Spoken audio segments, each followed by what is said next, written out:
18-11, folks. I'll take it. I'll take that any day of the week. That was what your Phillies record was for the month of August. Good afternoon and welcome back to the Phightins Final here on the Edge of Philly Sports with your boy Matty B, Howie Roseman's #1 fan.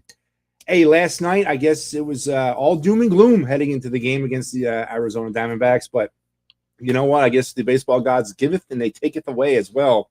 So the Phillies were the beneficiaries of some really poor Diamondback pitching as they were able to break out of their 3-game funk in a big way by a tune of 18-2 over the Arizona Diamondbacks.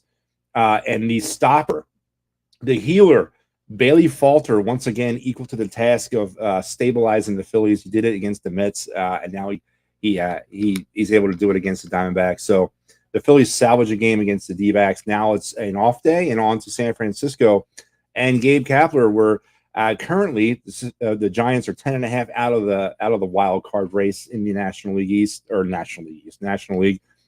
So in essence, the Phillies have an opportunity to put down the 2022 San Francisco Giants once and for all with a clean sweep, or I would say at least 2 out of 3 from them this weekend. So definitely something to play for as we move on to the city by the bay, wrapping up our West Coast tenure on our West Coast trips for the season as the Phillies are steaming towards the finish line of 2022. And we've made it, folks. We are in September. We are in the month that we've all been praying for since March.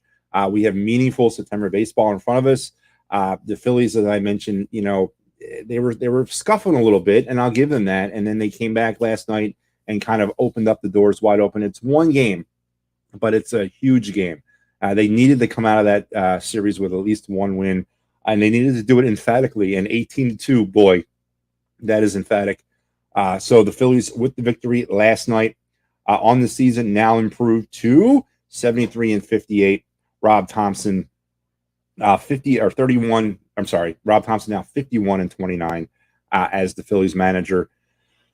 And, you know, I challenged Rob Thompson way back on Tuesday, and I said, you know, this was the opportunity for him to kind of go behind closed doors and see what this team is made of. Now, they went out there and they answered the bell last night, but that's one game, right? We have 31 more left to play. This is the month everyone's been dreading and excited for all at the same time. It's here now, and now it's time to put ball to bat, glove the bat, or glove the ball, and let's finish this thing out strong. And I think we can do it. I still think we can. Beagles rule, good afternoon. How about those Fightin' Phils? So they got to keep it in the offense.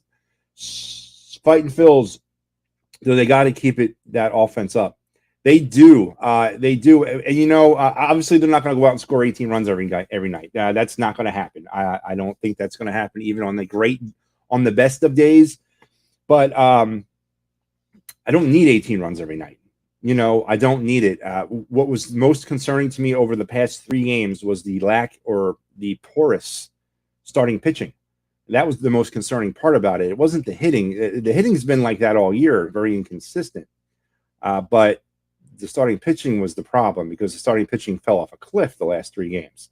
And last night, as I mentioned, the healer himself, Bailey Falter, once again put in the role of that healing role, was able to kind of lull the Diamondbacks to sleep and get the victory. And he pitched really well. Let's not waste any more time, folks. Let's go to the line. The Phillies would finish with 18 hits, 18 runs, 22 hits, no errors. Diamondbacks will go 2 runs on 8 hits, and I believe it's 2 errors on the game. How the scoring went down, the Phillies would get things rolling right off the bat in the first inning. Alec Bohm would reach on a Geraldo Perdomo fielding error, which would score Kyle Schwarber. Now we got to kind of back up though, because Kyle Schwarber started the game off with a single, and then Alec Bohm had an opportunity, or not Alec Bohm, Rhys Hoskins had an opportunity, crushed a ball out to right field. Listen, I need some help because I don't really understand the home run rule. If it hits the yellow line and comes back in, is that not a home run? I thought that's what the yellow line was for. Was the demarcation or the judgment line for a home run. This ball clearly hit the yellow line, bounced back in. They ruled it on the field as a double. The Phillies challenged the ruling. It was upheld. A double it was. Obviously, it didn't matter much, but still, I'm a little confused of why even have a yellow line if that's not the home run line. I just I guess I need some more education in when it comes to that. It was 1-0. That was the only run the Phillies could get in the first inning. They left them loaded, by the way, and that was concerning to me too. They had the Diamondbacks' very young pitcher on the ropes, and they were only able to kind of get one across, and that was concerning because I wanted them to come out fast. I wanted them to come out aggressive. Tommy Henry was the pitcher, and he was all over the place, but the Phillies were not able to make him pay. Obviously, it worked out, but you really, really can't leave him loaded in that type of situation in the first inning with an opportunity to kind of literally blow the doors off the game right off the bat. But in the top of the third, Bryce Harper would get things rolling again for the Phillies. This time he would knock in Rhys Hoskins to make it 2-0. Gene Segura would then knock in Alec Bohm and Bryce Harper to make it 4-0.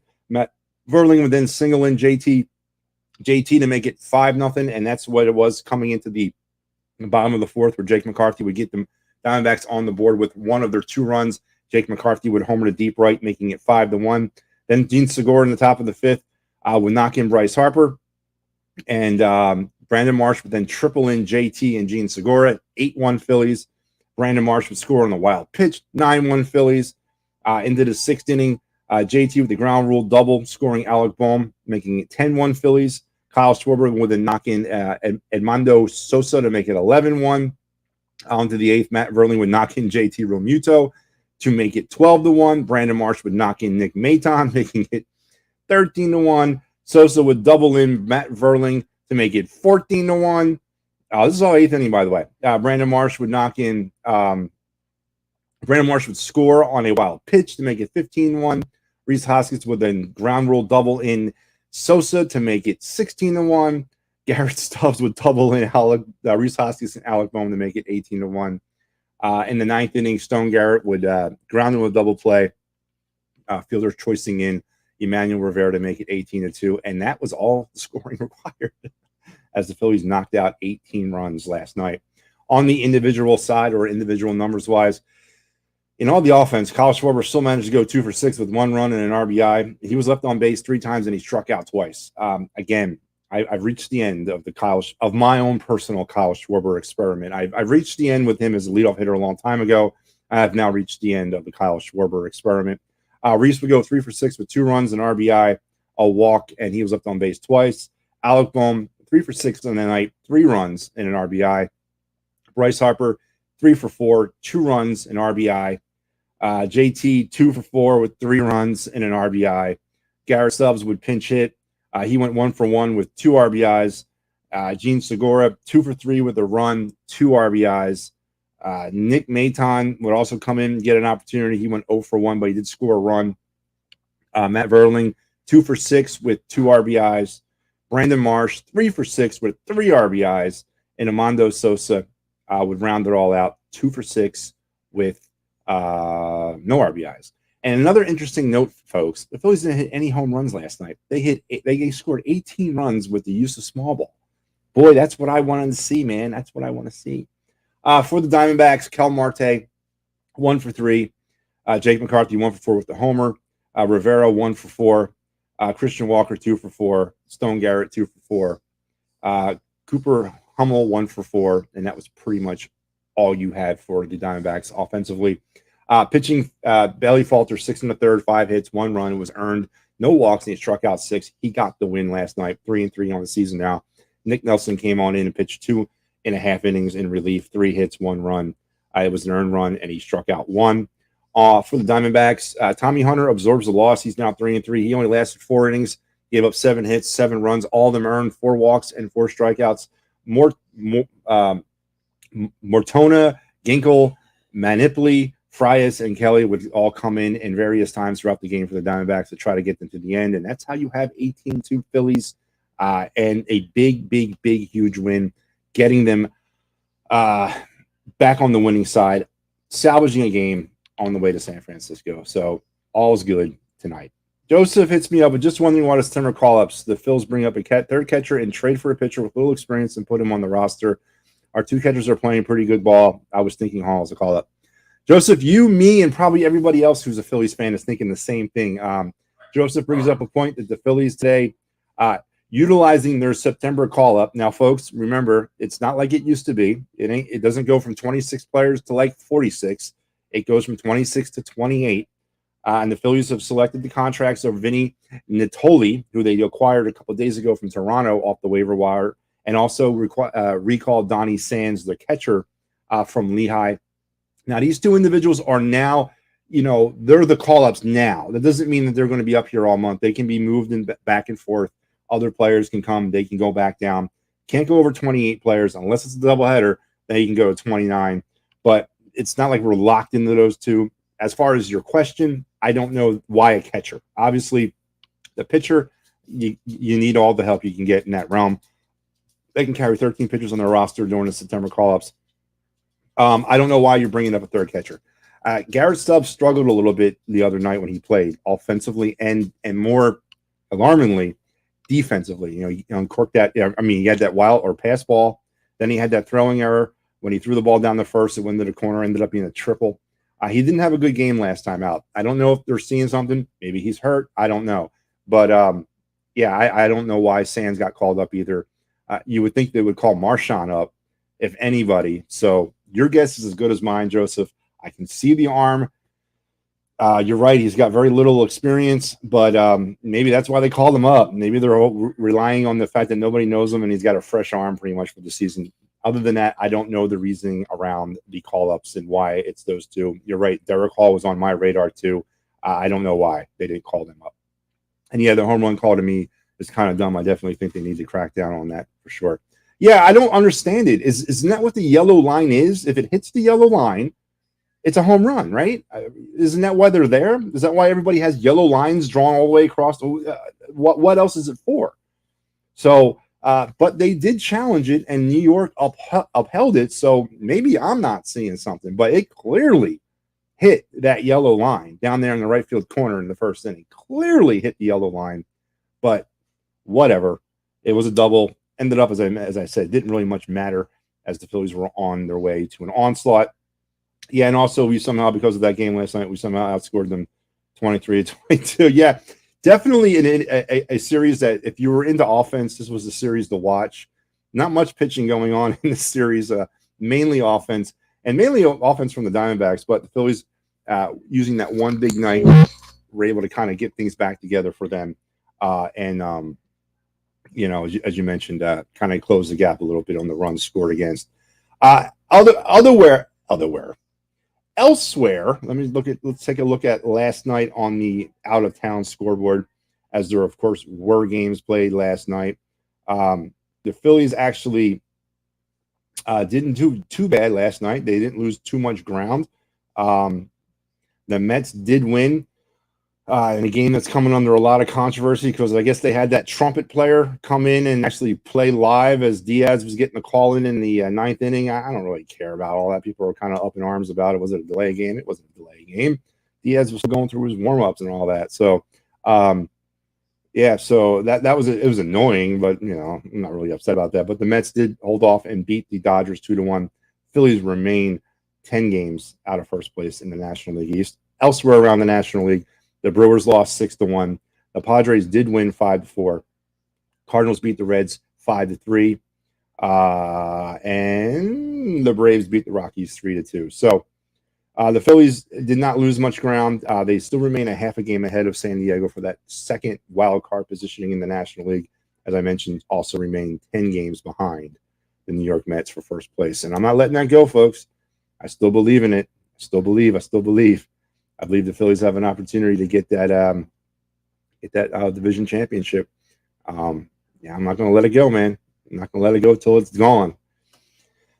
Next up for the Phillies, as I mentioned already, it'll be the San Francisco Giants. They'll start a 3-game set on Friday evening in San Francisco. The Phillies will send Kyle Gibson to the mound. He'll bring his 9-5, 4.08 ERA, and he'll go against Alex Cobb, who is 4-6, 3.81 ERA. In a series that if the Phillies do their business, if they handle what they got to handle, if they take care of what they got to take care of, should put an end to the San Francisco Giants in 2022. And that is absolutely okay by me, especially, obviously Gabe, right? So let's go out there and let's handle our business, put down the San Francisco Giants. It's one less team we got to worry about for the rest of the way. we have that opportunity. Maybe we make up some games, maybe we don't. But so that's pretty much going to wrap me up here tonight, folks. It's been a pleasure and an honor, as always, to come on and talk with you. Remember, there'll be no Phightins final tomorrow at all because the game tomorrow night is a 10 o'clock start out here in the East Coast or here on the East Coast. The next time we'll be talking together will be on Saturday at 1 p.m. when we'll recap that game, and then I'll be coming at you directly live after the game on Saturday because it's a 4 o'clock start. Same thing on Sunday. Right after the game on Sunday, it's a 4 o'clock start as well. I'll be coming right back at you to wrap up the Phightins final. And hopefully we're talking about a series sweep. Don't forget. Oh wait, Sean. Hey, I almost missed you there tonight, Sean. You got to be better with that, man. Phillies on third. Catcher Danny Sands in AAA and selected the contracts of right-hander pitcher Vinny Natali. Danny Sands was acquired from the Yankees in the minor league trade last winter. Yeah, yep. Yeah, we kind of glossed over that a little bit, Sean, and obviously the connotations of bringing up Donnie Sands, another catcher, is pretty interesting. As I mentioned, Garrett Stubbs the other night did not play well when he got his opportunity. I don't know why else they would. I mean, is he hurt? I don't know why you bring up a third catcher. I don't. As far as the kid, the rookie, or the pitcher, yeah, I know we got him a couple days ago from Toronto. Yeah, again, not really sure there of what's going on. Obviously, we're not locked into these moves. I would imagine that at some point this month, Derek Hall will get the recall as well. Then maybe one of them go back down. I don't know, but it is confusing a little bit, especially when you're talking a third catcher. I don't know why we need a third catcher up on our roster. Does he play other positions? But I don't know why we need a third catcher, and I don't know why we need him without Marchand. If we're going to bring up an actual catcher, why not the best one in our system right now, which is Rafael Marchand? Why Donnie Sands? Don't get that at all. Sean hits me. This is why Sands on board. The Phillies have 3 catchers. That flexibility will allow manager Rob Thompson to use back pitcher Garrett Stubbs off the bench to pinch hitter. Yeah. Okay. And maybe even a pitcher too if we need them. But again, but why Sands? Why? I don't think to me, he's not the guy that I would. But then again, I'm not watching them every day. I don't know what's going on down there. So it's going to be interesting to see how that all works out as we progress through this month. And as I mentioned, we're here, man. We made it to September. September baseball, there ain't nothing like it in the world. Nothing like it in the world. I'm glad it's here. We got football getting ready to start. The Eagles are getting ready to get off to their sub-500 season in 2022. And we got September baseball here upon us. And it's a great time. It's a great time of the year. Don't forget Penn State's playing tonight too for all you Penn State fans. So let's pay some bills here on EOP. Here on EOP, it's Thursday, so you're listening to me, the Phightins final. But right after me at 7 p.m. at the top of the hour, my main man Kyle Quinn's going to come on and do some Bird's Eye Q pod. They're going to talk Eagles roster construction. Always a good time to listen to them guys. They are very good, very funny, and very informed. So give them a listen. And then later on tonight at 9 o'clock is the round mound, and then later at 9 as well, the attack of the third, which is our union show. Go ahead and check all that out. Tomorrow we got Chalk Talk at 2 p.m. and then the Kelly Green Hour at 6 p.m. It just never really stops here on EOP. This is, I believe, now closed. The September bus trip down to DC to watch the Commanders, I believe, is now closed. I hope you got your ticket. I hope you got your seat on the bus. It's going to be a great time. Looking forward to it. And I hope to see everybody on that bus. And if you're having a great time in life, but life kind of throws you a curveball, which life has a tendency to do from time to time, Dave Cherry is the man you want to give. Call 610-565-0300. Workman's comp, motor vehicle accidents, personal injury, or criminal law. I'll let Dave know that the boys at EOP sent you. And don't forget, give a listen to this podcast. It's mine. This is my original podcast. I started this years ago before I came on board with EOP. It is available wherever you can find your podcasts. And as I said, folks, that's going to wrap me up. Once again, no Phightins final tomorrow. I will come back at you on Saturday at 1, and we'll talk Phillies Giants. Kyle Gibson getting a nod tomorrow for the Phillies out there in San Francisco. Until we talk again, go Phils.